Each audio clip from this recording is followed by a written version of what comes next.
ามโสภาเพียงครั้งหนึ่งเคยมาพบแก้วตานับว่างามเด่นงามมีเสน่ห์เหมือนน้ำเสบางเฮียงใสเย็นหากแม้ใส่ใดได้เห็น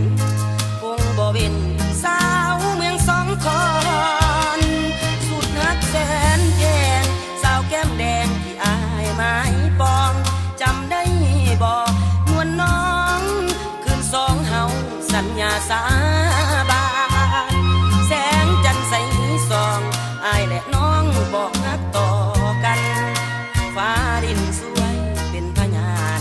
อธิษฐานฮักกันจนตายบ่าวเวียงจันทร์ทุกวันอายฝันเห็นหน้ายามเมื่ออายจากลาแก้วตาน้องอย่าเปลี่ยนใจขอน้องอย่ารอ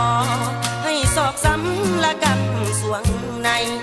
ถึงแม้น้องอยู่แห่งใดอายบ่ได้ลืมคำสัญญาสาวเมืองสองคอนงามงอนกินขาดบาดใจแดนอุดมวิไล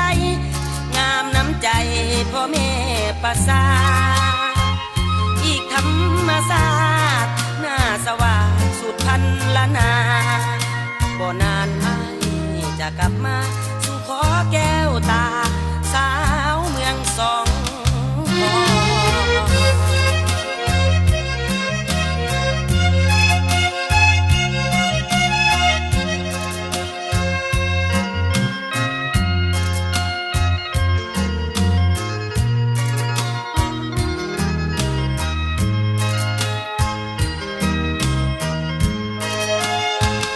นบ่าวเวียงจันทร์ทุกวันอายฝันเห็นหน้ายามเมื่ออายจากลาแก้วตาน้องอย่าเปลี่ยนใจขอน้องอย่ารอให้ศอกซ้ำละกันสวงในถึงแม้น้องอยู่แห่งใดอายบ่ได้ลืมคำสัญญาสาวเมืองสองคอนงามงอนกินขาดบาดใจ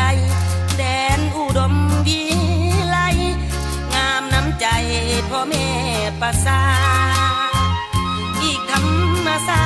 สตร์หน้าสว่างสุดพันละนาบ่นานอายจะกลับมาสู่ขอแก้วตา